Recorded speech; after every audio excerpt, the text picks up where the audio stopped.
एक सास कह देती है अपनी भाषा में, ना जाने मेरी बहू मायके गई थी और मायके से ना जाने ऐसा क्या करा के लाई कि मेरे छोरा को उसने अपने काबू में ले लिया। नहीं, अगर विद्या कराने वाली बहू होती ना तो तेरे छोरे से भी अच्छे छोरे और थे, उनको काबू में कर लेते। अरे बोलो तेरी जीजियों सही है कि गलत है? क्यों किसी की बहू को गलत इल्जाम लगाना? ये अपने मायके गई थी, मायके से कुछ करा के लाई है, ये अपने पियर गई थी, पियर से कुछ करा के लाई है, ये वहां गई थी, वहां से कुछ करा के लाई है। नहीं, बहू में इतनी सामर्थ्यता नहीं है कि वो अपने पियर से कुछ करा के लाए, और पियर वालों में भी इतनी सामर्थ्यता नहीं कि वो किसी से अपनी लड़की के लिए तंत्र मंत्र करवाएं। ये आपकी बुद्धि में ना जाने किस किस ने भाटा भर दिया, इसलिए तुम्हारी सोच बिगड़ गई।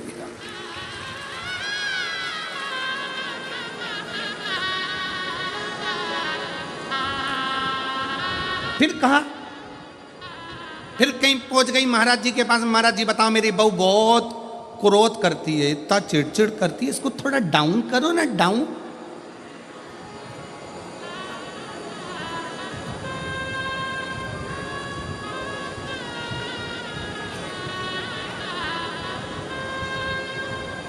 थोड़ा डाउन करो ना।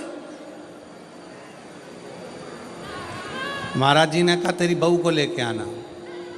बहू पहुंच गई, आदि कमरिया पे साड़ी, सादा की बहुओं की बारी। अब बोल तो जरा। अब बहू ने जाके जैसे ही प्रणाम करा, दंडवत करा, साष्टांग करा, महाराज जी से बहुत अच्छे से बात करी। बात कर कर बहू चली गई। सास फिर आई, महाराज जी देखा मेरी बहू को? इतने में महाराज जी बोले कितनी संस्कारी थे। इतने में तुरंत सास ने कहा तुम पे भी कर दी विद्या, तुम पे भी।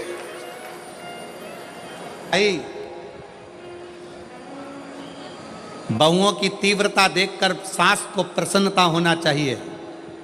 तुम्हारी बहू को 4 व्हीलर गाड़ी चलाना आती है, तुम्हें प्रसन्न होना चाहिए। तुम्हारी बहू को 2 व्हीलर गाड़ी चलाना आती है, तुम्हें प्रसन्नता होना चाहिए। तुम्हारी बहू बाजार कर कर आ जाए, तुम्हें प्रसन्नता होना चाहिए। तुम्हारी बहू लैपटॉप पर काम करे, तुम्हें प्रसन्नता होना चाहिए। तुम्हारी बहू तुम्हारे बच्चों को अच्छी शिक्षा दे, तुम्हें प्रसन्नता होना चाहिए।